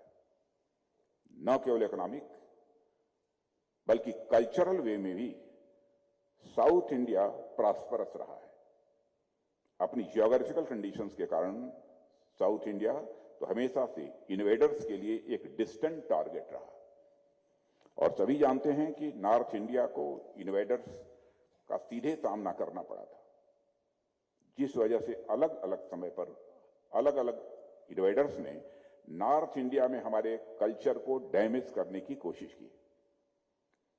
लेकिन दक्षिण भारत यानी साउथ इंडिया इन्वेडर्स से कंपैरेटिवली कम अफेक्टेड रहा, जिसका रिजल्ट यह था कि हमारी इंडियन कल्चर साउथ इंडिया में कहीं अधिक वाइब्रेंट दिखाई देती है। दक्षिण भारत ने इंडियन कल्चर को जिस प्रकार से प्रिजर्व किया है और निखारा है, उसकी जितने भी प्रशंसा की जाए वह कम है। साथियों, राष्ट्र की कल्चरल हेरिटेज को सिक्योर रखने के लिए मैं दक्षिण भारत यानी साउथ इंडिया को भारत का एक कल्चरल फोर्ट्रेस मानता हूं, सांस्कृतिक दुर्ग मानता हूं। और साथ ही साउथ इंडिया इंडियन कल्चर का एक सेफ हाउस भी है। वर्तमान समय में भी भारत का सदर्न पार्ट जिस प्रकार से भारत के मल्टी डायमेंशनल डेवलपमेंट में कंट्रीब्यूशन दे रहा है, उससे हम सभी अच्छी तरह फैमिलियर हैं। आर्ट हो, लिटरेचर हो, कल्चर हो, सिनेमा हो या ज्ञान विज्ञान यानी नॉलेज एंड साइंस हो, साउथ इंडिया ने इन सबके डेवलपमेंट के जो नए डायमेंशंस गढ़े हैं, उसने पूरी दुनिया का ध्यान अपनी ओर अट्रैक्ट किया है। और मित्रों, हम जानते हैं कि सनराइज ईस्ट में होता है, भारत के लिए नॉर्थ ईस्टर्न स्टेट्स में सनराइज होता है। इस बात में भी कोई डाउट नहीं है कि भारत में यदि दिन का सूर्य या कहें प्रकाश का सूर्य भारत के ईस्ट में उगता है, तो डेवलपमेंट और साइंस का सूर्य भारत के साउथ में उगता है। आज यहां आप सबके बीच आकर मुझे इंडस्ट्री के एक बड़े समूह से मिलने और बातचीत करने का अवसर मिला है। वैसे तो मैं कई वर्षों से इंडस्ट्री से जुड़े लोगों से बराबर बातचीत करता रहता हूं, बाबा कल्याणी जी है, सब सारे लोग यहां पर बैठे हैं। लेकिन मैं जब भी आप लोगों से मिलता हूं, मेरे लिए वह एक ऐसी अपॉर्चुनिटी होती है जिसमें मुझे इंडस्ट्री और ग्रोथ रियलिटी के बारे में जानकारियां मिलती हैं कि वाकई में इस सेक्टर में कहां पर क्या हो रहा है, इस संबंध में एक डिटेल जानकारी मिलती है। और आज जब मैं यहां आप सबके बीच मौजूद हूं, तो मुझे इस देश के मैन्युफैक्चरिंग सेक्टर की बैकबोन यानी स्मॉल इंडस्ट्री, मैं भारत की मैन्युफैक्चरिंग सेक्टर की बैकबोन मानता हूं स्मॉल इंडस्ट्रीज को। यह स्मॉल इंडस्ट्रीज पर बातचीत करने का मुझे अवसर मिला है, इसलिए मैं इस अपॉर्चुनिटी का लाभ उठाते हुए आपसे स्मॉल इंडस्ट्रीज की स्थिति और नेशनल डेवलपमेंट में इनके रोल पर यहां पर कुछ बातें रखना चाहूंगा। साथियों, किसी नेशन के डेवलपमेंट में वहां की इंडस्ट्रीज का बहुत इंपॉर्टेंट कंट्रीब्यूशन होता है। जब भी इंडस्ट्रीज का जिक्र होता है, जब भी इंडस्ट्रीज की चर्चा होती है, दो तरह से सोचने वाले लोग सामने आते हैं। पहला ग्रुप तो वैसे लोगों का है जो इंडियन इकोनॉमी में प्राइवेट इंडस्ट्री के रोल को न सिर्फ समझते हैं बल्कि उसे एक्नॉलेज भी करते हैं। लेकिन एक ग्रुप है जो प्राइवेट इंडस्ट्री के इंपॉर्टेंस को एक्सेप्ट ही नहीं करते। ये न सिर्फ प्राइवेट इंडस्ट्री को नेगेटिवली देखते हैं बल्कि ऐसे लोगों का यह भी बेसलेस एलिगेशन होता है कि ये प्राइवेट इंडस्ट्री सिर्फ सेल्फिश मोटिव्स के आधार पर ऑपरेट होते हैं, जबकि वास्तव में ऐसा कुछ नहीं है। जो लोग इस प्रकार से सोचते हैं वो सेल्फिश मोटिव और प्रॉफिट मोटिव के बीच की जो फाइन लाइन है उसके बीच के अंतर को, उसके बीच के डिफरेंस को शायद वो समझते नहीं है। वो लोग इकोनॉमी की साधारण सी समझ नहीं रखते हैं, यह मैं साफ तौर पर दो टूक शब्दों में कहना चाहूंगा। प्राइवेट इंडस्ट्री यदि प्राइवेट मोटिव पर काम नहीं करेंगी तो वो इकोनॉमी में अपना कंट्रीब्यूशन कैसे दे पाएंगे, वो सोसाइटी के लिए वैल्यू कैसे क्रिएट कर पाएंगे। प्राइवेट इंडस्ट्री का प्रॉफिट भारत के करोड़ों परिवारों तक जाता है, जिससे इस देश की इकोनॉमी संचालित होती है। यदि यह सेल्फिश मोटिव होता तो यह दूसरों के लॉस की कीमत पर, लेकिन यह तो प्रॉफिट मोटिव है जो दूसरों के वेलफेयर के साथ आ रहा है। साथियों, प्राइवेट इंडस्ट्री जो प्रॉफिट अर्न करते हैं वह सोसाइटी में लौट कर जाता है। इसलिए मैं वैल्यू क्रिएट करने वाली इंडस्ट्रीज को, प्रॉफिट कमाने वाली इंडस्ट्रीज को राष्ट्र की सेवा में लगे हुए इंस्टीट्यूशन, संस्थानों की तरह मैं देखता हूं। प्रॉफिट के बारे में मैं अपने इंडस्ट्रियल फ्रेंड्स से यह कह सकता हूं कि profit is not selfish, profit is legitimate benefit. साथियों, अगर स्मॉल इंडस्ट्रीज की बात करें तो आप सभी को, यानी स्मॉल इंडस्ट्रीज को, मैं हमारी इकोनॉमी की मोटर कहूं तो यह कहना भी एग्जैगरेशन नहीं होगा। जितनी तेज मोटर चलती है हमारी इकोनॉमी की गाड़ी उतनी ही तेज भागती है। भारत तो एंशिएंट टाइम से ही स्मॉल इंडस्ट्रीज पर बेस्ड रहा है। भारत यदि एक समय पर सोने की चिड़िया कहा जाता था तो उसका एक बहुत बड़ा कारण यह भी था कि भारत के विलेजेस और टाउन्स में अनेक स्मॉल इंडस्ट्रीज थी जो उस विलेजेस और टाउन्स के लोगों को एम्प्लॉयमेंट जनरेट करती थी, प्रोवाइड करती थी और वहां की नीड्स को वो पूरा भी करती थी। एंशिएंट टाइम्स में यदि आप देखें तो भारत में कोई लार्ज स्केल इंडस्ट्रीज के उदाहरण नहीं मिलते हैं, बल्कि वे स्मॉल इंडस्ट्रीज ही थी जो विलेजेज और टाउन्स में पाई जाती थी पहले। और आप में से जिनका इंटरेस्ट हिस्ट्री में होगा वह जानते होंगे कि भारत में इंडस्ट्रियल सिचुएशन और पॉसिबिलिटीज का जायजा लेने के लिए अंग्रेजों ने 1916 में इंडियन इंडस्ट्रियल कमीशन यह गठित किया था। इस कमीशन का पर्पज यह दिखाना था कि इंडस्ट्रीज के संबंध में भारत कितना बैकवर्ड है, यह अंग्रेज साबित करना चाहते थे।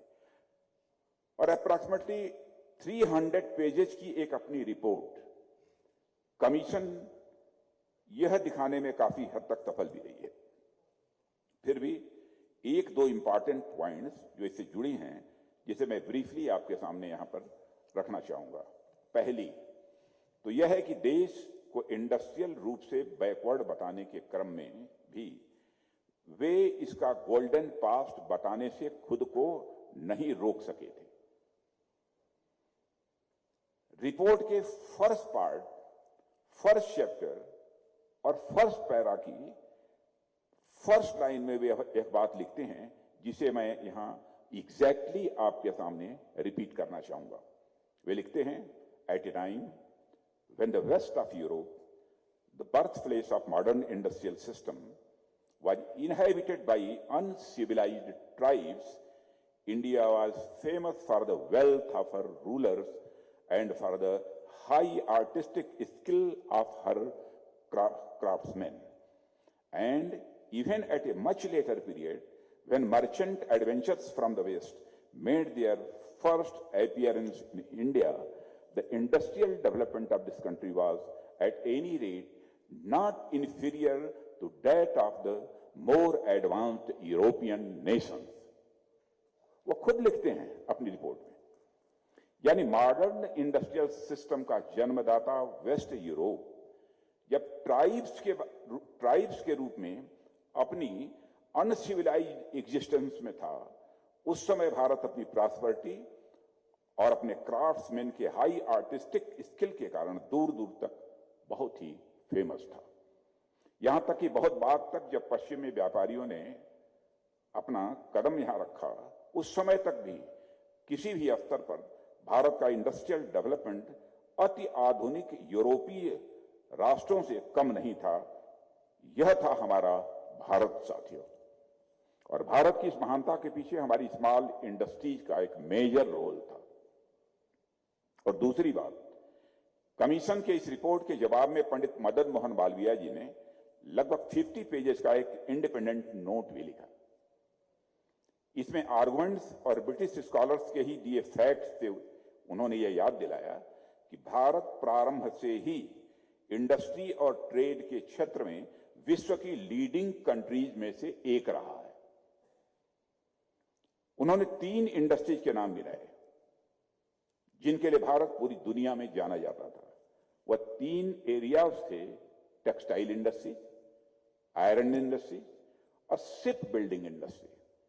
ये सभी एंशिएंट टाइम में हमारी इंडस्ट्रियल कैपेबिलिटी की एक आइडेंटिटी थे, ये पहचान थे, और स्मॉल इंडस्ट्रीज का इसमें मेजर रोल था। आज जब मैं लघु उद्योग भारती के माध्यम से देश के अनेक लघु उद्योगों को आगे बढ़ता हुआ देख रहा हूं, तो मुझे हमारे देश का वही प्राइड फिर से वापस आता हुआ मुझे दिखाई दे रहा है।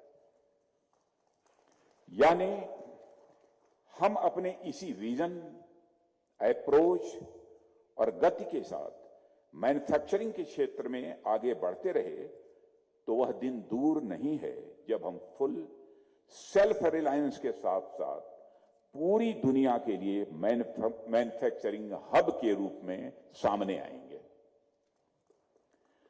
साथियों, देश की सोशियो इकोनॉमिक डेवलपमेंट में स्मॉल इंडस्ट्रीज का बहुत इंपॉर्टेंट कंट्रीब्यूशन होता है।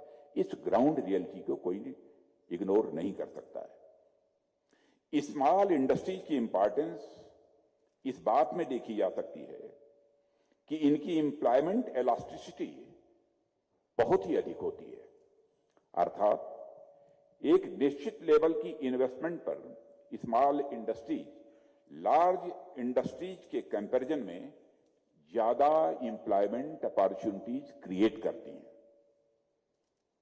एम्प्लॉयमेंट क्रिएशन के अलावा स्मॉल इंडस्ट्रीज लार्ज इंडस्ट्रीज की कंपैरिजन में समाज में वेल्थ का ज्यादा इवन क्रिएशन तो करती ही हैं, इवन डिस्पर्सन भी इंश्योर करती हैं। इसके अतिरिक्त हमारी कई एमएसएमईज एक्सपोर्ट भी अच्छा कर रही हैं और वर्ल्ड की सबसे बड़ी कंपनीज में ग्लोबल सप्लाई चेन का हमारी स्मॉल इंडस्ट्री पार्ट भी बन रही है। साथियों, हिंदी में है कि आप सब ने एक रहीम का दोहा सुना होगा, रहीमन देखी बड़ेन को लघु न दीजिए डार। बड़े को देखकर छोटों को छोड़ नहीं देना चाहिए। जहां काम आवे की सुई, जहां निडिल का काम होता है, कहां करे तलवार, जहां काम निडिल का है वह काम स्वॉर्ड नहीं कर सकता, यानी तलवार नहीं कर सकती। मतलब हर चीज का एक अपना इंपॉर्टेंस होता है। यदि आपके पास कोई बड़ी महंगी वस्तु आ गई तो इसका मतलब यह नहीं है कि आपके पास जो पहले से छोटी वस्तु थी उसका इंपॉर्टेंस कम हो गया अथवा कम हो जाएगा। हर वस्तु का एक अपना इंपॉर्टेंस होता है। जहां निडिल काम आ सकती है वहां निडिल, और यानी निडिल ही काम आएगी, तलवार यानी सोर्ड यह काम नहीं आएगा। ठीक इसी प्रकार हैवी इंडस्ट्री का अपना एक इंपॉर्टेंस है।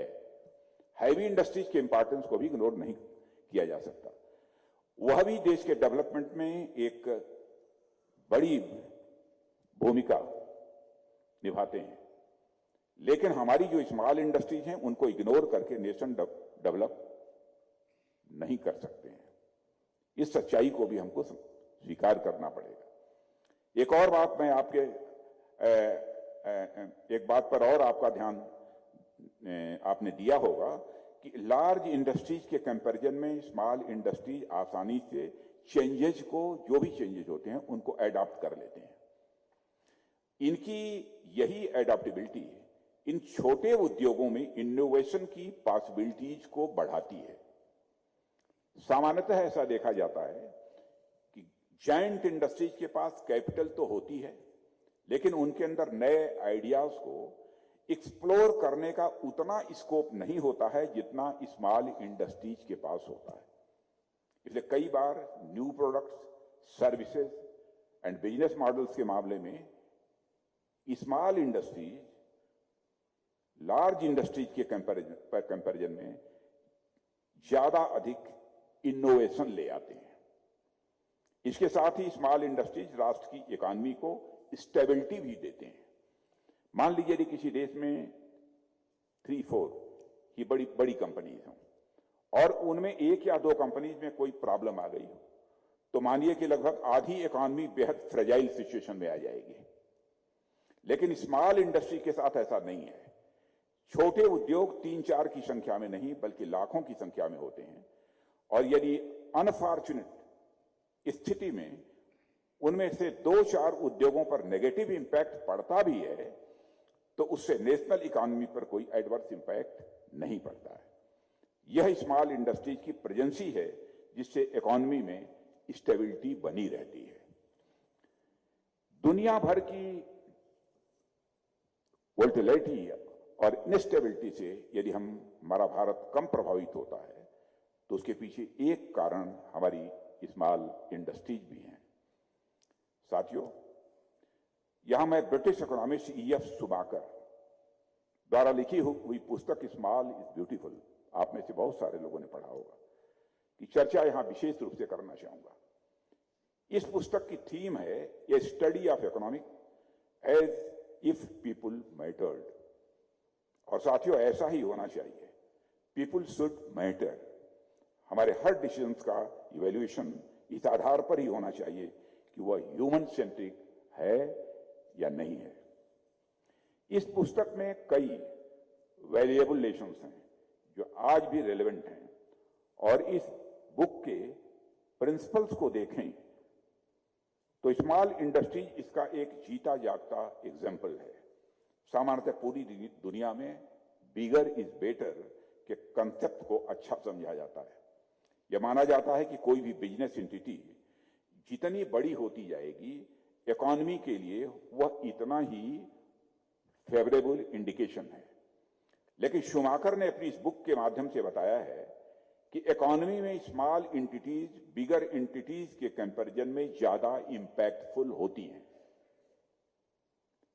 इसे आप इकोनॉमी की गांधीयन फिलॉसफी से भी जोड़कर आप देख सकते हैं। और जैसा कि हम सभी जानते हैं कि गांधी जी ने भी हैवी इंडस्ट्रीज के कंपैरिजन में स्मॉल इंडस्ट्रीज की तरफ ध्यान देने के लिए लोगों को इनकरेज किया था। ऐसा इसलिए क्योंकि स्मॉल इंडस्ट्रीज के पास बड़े उद्योगों की तुलना में लोकल कम्युनिटीज से कहीं अधिक स्ट्रांग कनेक्शन होता है। लोकल कम्युनिटीज से ज्यादा स्ट्रांग कनेक्शन होता है स्मॉल इंडस्ट्रीज का। उनका प्रोडक्शन स्केल भले ही छोटा होता है लेकिन वह लोकल नीड्स और रिक्वायरमेंट से ज्यादा बेहतर ट्यूनिंग में होते हैं। साथियों, ऐसा नहीं है कि स्मॉल इंडस्ट्री हमेशा स्मॉल इंडस्ट्री ही रहेंगे। आप बड़े उद्योगों को भी देखें तो आज अगर कोई जायंट इंडस्ट्री है जिसका थाउजेंड्स ऑफ करोड़ का टर्नओवर है, वह भी किसी न किसी समय पर स्मॉल इंडस्ट्री ही थे। यानी लघु उद्योग इंडस्ट्रियल डेवलपमेंट के यूथ होते हैं, और इसलिए यूथ की तरह ही इनमें एनर्जी, इनोवेशन और कुछ नया करने की कैपेबिलिटी और पॉसिबिलिटी भी ज्यादा होती है। इसलिए आप इस बात को गांठ बांध कर देख लीजिए कि कोई चाहे कुछ भी कहे, लेकिन इस देश के डेवलपमेंट में जो आप लोगों का कंट्रीब्यूशन है उसे किसी भी तरह से डिनाई नहीं किया जा सकता है। आप भारत की इकोनॉमी के बैकबोन हैं जो लोग यहां पर बैठे हैं। साथियों, स्मॉल इंडस्ट्रीज की इसी इंपॉर्टेंस को देखते हुए जब से हमारी government under the leadership the prime minister Narendra Modi ji आई है, तब से हमने स्मॉल इंडस्ट्रीज पर जितना अधिक से अधिक ध्यान दिया जाना चाहिए, ध्यान देने की कोशिश की है। देश की सेवा का अवसर मिलते ही जिन एरियाज में हम लोगों ने सबसे पहले कदम आगे बढ़ाया, हमारी स्मॉल एंटरप्रेन्योर्स का अपलिफ्टमेंट उनमें एक था। हमारे प्राइम मिनिस्टर ने 2015 में उन्होंने एक मुद्रा स्कीम लॉन्च की थी। इसके तहत हमने एमएसएमईज को कोलैटरल फ्री लोन देने का प्रोविजन किया था और इससे हमने ये इंश्योर किया कि क्रेडिट कंस्ट्रेंट के चलते हमारी स्मॉल इंडस्ट्रीज को किसी प्रकार का कोई डिसएडवांटेज न होने पाए। कोविड की अनफॉर्चुनेट एपिडेमिक के दौरान, जिसकी अभी मिस्टर तेजस्वी सूर्या चर्चा कर रहे थे, जब दुनिया भर में इंडस्ट्रीज स्ट्रगल कर रही थी, उस समय हमारी सरकार ने माइक्रो ने स्मॉल इंडस्ट्रीज के लिए करोड़ों रुपए का एडिशनल क्रेडिट लोगों को उपलब्ध कराया था। और उस समय ऐसा करना हमारे लिए कोई आसान काम नहीं था, बल्कि बहुत ही मुश्किल काम था। बहुत से लोन्स के डूब जाने का भी यह खतरा बना हुआ था, पर हमने अपने स्मॉल इंडस्ट्रियल्स के लिए इसका खतरा उठाया। इस रिस्क को हमने उठाने में रंच मात्र भी हेजिटेट नहीं किया और हमने इस बात पर भी जोर दिया कि सारे खतरे एक तरफ और हमारे इंडस्ट्रीज का वेलफेयर एक तरफ, और इस दिशा में हम आगे बढ़े। साथियों, एमएसएमईज के लिए क्रेडिट के इजी एक्सेस को एनेबल करने के लिए हमारे प्रधानमंत्री जी द्वारा 59 मिनट्स लोन पोर्टल की भी उस समय शुरुआत की गई थी। इस 59 मिनट्स लोन पोर्टल के बारे में भी आपको अच्छी तरह जानकारी होगी। इसके अतिरिक्त 2018 से ही हमने सरकार के सभी मिनिस्ट्रीज और डिपार्टमेंट्स के लिए भी इस बात को कंपलसरी कर दिया है कि वह कम से कम 25% तक की परचेज एमएसएमईज के ही माध्यम से करें। और हमारे यंग इंडस्ट्रियलिस्ट और स्टार्टअप्स के लिए हमने देश में ऐसा एनवायरनमेंट क्रिएट किया जैसा पहले मैं दावे के साथ कह सकता हूं कभी नहीं रहा है। इसका परिणाम यह हुआ है कि आज देश में 1 लाख से अधिक संख्या में हमारे स्टार्टअप्स हैं और उसमें 100 से अधिक यूनिकॉर्न्स का नंबर हो गया है। ऐसे अनेक प्रयास हमने स्टार्टअप और छोटे उद्योगों की जीवंतता को बनाए रखने के लिए किया है। हम लोगों ने डिफेंस सेक्टर की जहां तक बात है, एमएसएमईज के लिए हमने कई अनप्रेसिडेंटेड स्टेप्स लिए हैं। हम पहली ऐसी सरकार हैं इंडिपेंडेंट इंडिया की जिसने वेपन्स के इंपोर्ट के लिए खुद पर ही रिस्ट्रिक्शंस लगा दिए हैं कि वेपन्स का इंपोर्ट हम जितना कम से कम होगा वो करने की हम कोशिश करेंगे। माने वेपन्स के इंपोर्ट के लिए अपने पर ही हमने रिस्ट्रिक्शंस इंपोज कर लिए हैं। हमने 5 पॉजिटिव इंडिजिनाइजेशन लिस्ट जारी की है, जिसके तहत 509 इक्विपमेंट्स ऐसे आइडेंटिफाई किए गए हैं जिनकी मैन्युफैक्चरिंग अब होगी तो केवल भारत में होगी, भारत की धरती पर होगी, भारतवासियों के हाथों से होगी। इसके अतिरिक्त हमने डिफेंस पब्लिक सेक्टर अंडरटेकिंग्स के लिए भी 4 पॉजिटिव इंडिजिनाइजेशन लिस्ट जारी की है, जिसके तहत 4666 ऐसे आइटम्स आइडेंटिफाई किए हैं जिनकी मैन्युफैक्चरिंग हमारे देश में ही होगी और हमारे देशवासियों के हाथों से ही होगी। हमने डिफेंस मैन्युफैक्चरिंग में भी स्टार्टअप्स के माध्यम से न्यू आइडियाज को भी इनवाइट किया है। आइडेक्स, इनोवेटर्स और स्टार्टअप्स को इनकरेज करने के लिए डिफेंस इंडस्ट्री का एक ऐसा ही डिफेंस इंडस्ट्री हमारी डिफेंस मिनिस्ट्री का एक ऐसा ही इनोवेटिव स्टेप है। इसमें डिफेंस मिनिस्ट्री तीनों सर्विसेज एवं डीपीएसयू के प्रॉब्लम स्टेटमेंट्स आम जनता के सामने सलूशन के लिए वो जारी करता है और इसमें सेलेक्ट किए गए प्रोजेक्ट्स को मिनिस्ट्री ऑफ डिफेंस फंड और गाइड भी करती है। इसमें दिए जाने वाले ग्रांट का अमाउंट अब तक 1.50 करोड़ तक हुआ करता था। मित्रों, मैंने एक मीटिंग की और अधिकारियों से इस ग्रांट को कुछ और बढ़ाने के लिए कहा। सभी अफसर्स ने अपने अपने अनुसार कुछ थोड़ा बहुत ग्रांट्स बढ़ाने की बात तो कही। किसी ने यह नहीं कहा कि ग्रांट नहीं बढ़नी चाहिए। सबने कहा था कुछ बढ़ा देना चाहिए, थोड़ा बढ़ा देना चाहिए। किसी ने 2 करोड़ तो किसी ने 3 करोड़ तक बढ़ाने का प्रपोजल दिया। मैंने सोचा कि जो यूथ हमारे देश के लिए और हमारी डिफेंस के लिए इतना हार्ड वर्क कर रहे हैं, डिफेंस को कई नई चीजें दे रहे हैं, उनके लिए हम ग्रांट बढ़ाने के लिए इतना क्यों सोच रहे हैं।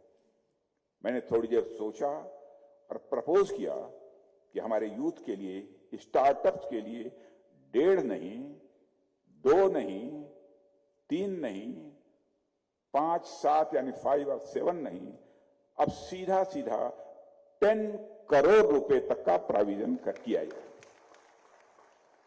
और मुझे कहते हुए इस बात की खुशी होती है कि अभी थोड़े दिन पहले मैंने आईडेक्स प्राइम को लॉन्च किया है और इसमें ग्रांट बढ़ाकर 10 करोड़ रुपए तक कर दिया गया है।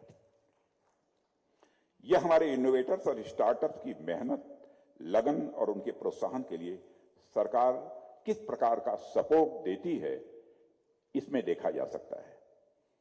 हमारे डोमेस्टिक इंडस्ट्रीज को एडिक्वेट डिमांड एश्योरेंस मिल सके, इसके लिए हमने डोमेस्टिक इंडस्ट्रीज से परचेज के लिए डिफेंस कैपिटल इक्विजिशन बजट का 75% रिजर्व कर दिया है, जो कि लगभग 1 लाख करोड़ रुपया बनता है। और इस 1 लाख करोड़ का 1/4 हमने प्राइवेट इंडस्ट्री के लिए एरमार्क किया है और इसमें से भी बाकायदा 1500 करोड़ हमने केवल और केवल आईडेक्स और एमएसएमईज के लिए एरमार्क किया है। इससे लाभ यह होगा कि आपके प्रोडक्ट्स की डिमांड बढ़ेगी और आप हैवी इंडस्ट्रीज के सप्लाई चेन का भी एक पार्ट बन सकेंगे।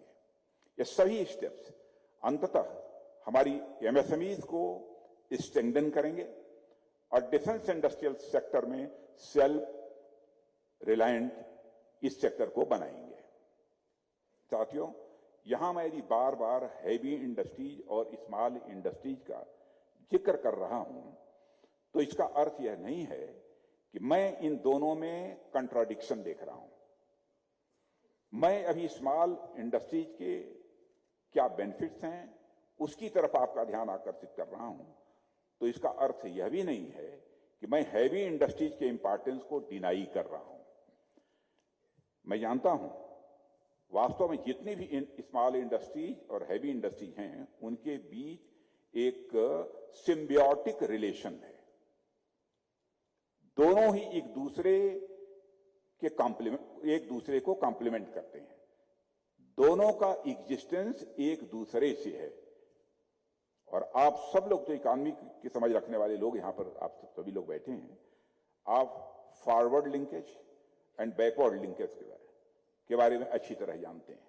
अर्थात किस प्रकार बड़े उद्योग अपनी प्रॉफिटेबिलिटी के लिए छोटे उद्योगों पर और छोटे उद्योग अपनी प्रॉफिटेबिलिटी के लिए बड़े उद्योगों पर डिपेंड करते हैं। इसलिए मैं चाहता हूं कि कल को यदि आप स्मॉल इंडस्ट्री से हैवी इंडस्ट्री की तरफ आगे बढ़ें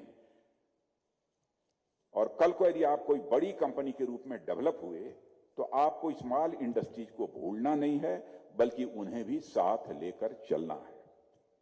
मैं तो चाहता हूं कि आप सभी बड़े इंडस्ट्रीज बन जाएं। और साथियों, लघु उद्योग भारती एक इंडस्ट्री एसोसिएशन है। कई सारे स्मॉल इंडस्ट्रीज के लोग इससे जुड़े हुए हैं। इसलिए इसे मैं गवर्नमेंट और इंडस्ट्री के बीच एक ब्रिज की तरह देखता हूं। और जैसा कि हम जानते हैं कि ब्रिज कभी वन वे नहीं होते हैं, वहां रास्ते टू वे होते हैं। इसलिए मैं आपको आपके रोल को भी टू वे देखता हूं। पहला रोल तो यह कि आप एक संस्थान के रूप में स्मॉल इंडस्ट्री की जो भी प्रॉब्लम्स हैं उन सारी प्रॉब्लम से सरकार को अवेयर कराएं।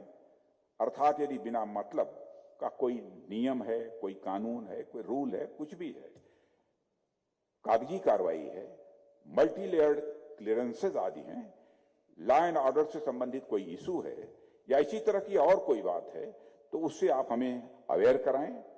सरकार उन पर विचार करेगी और उनका as far as possible solution भी निकालेगी। यह मैं आपको एश्योर करना चाहता हूं। पर इसके साथ ही आपका एक और दूसरा रोल भी है जिसे मैं उतना ही महत्वपूर्ण समझता हूं। वह यह कि यदि इंडस्ट्रीज को गवर्नमेंट एंड सोसाइटी से कुछ एक्सपेक्टेशंस हैं तो गवर्नमेंट एंड सोसाइटीज को भी इंडस्ट्री से कुछ एक्सपेक्टेशंस होती हैं।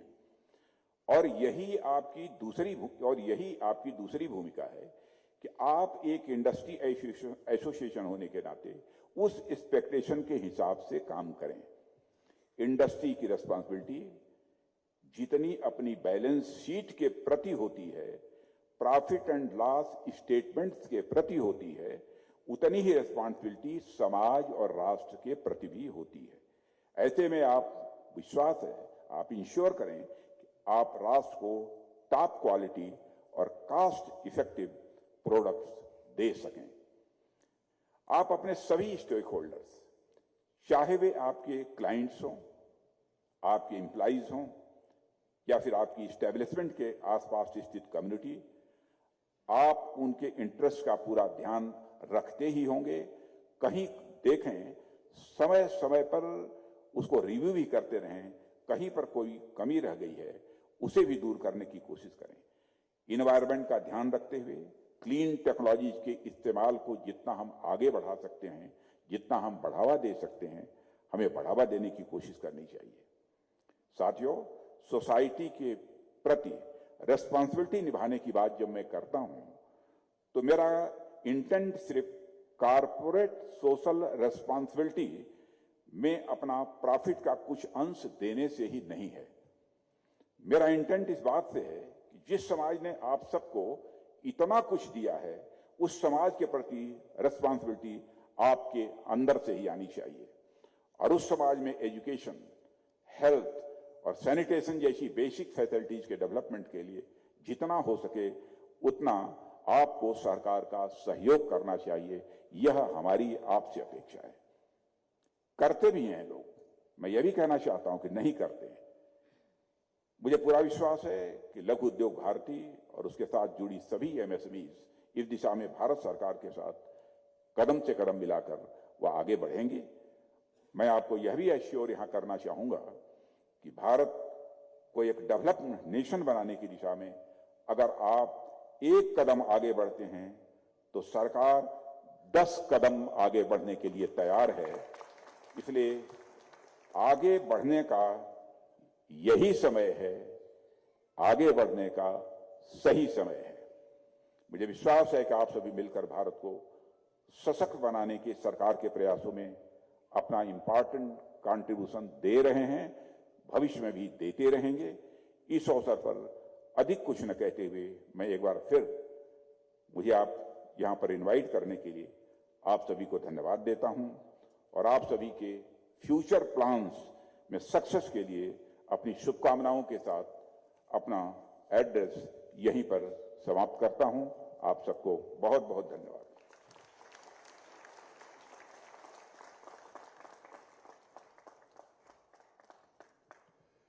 Well, ladies and gentlemen, the revolutionary changes in the aerospace, defense and manufacturing sector is of course going to continue. The government of India, Bharat Sarkar, is totally with you towards further growth and development. That's been the call to the industry given by the Honorable Raksha Mantri. Let's all, with a huge round of applause, thank the Honorable Raksha Mantri for encouraging the industry and for a highly positive address. Dhanyavad, sir. I would now request the Managing Director of Triune Exhibitors Private Limited, Shri Cyril Pereira, for the words of thanks.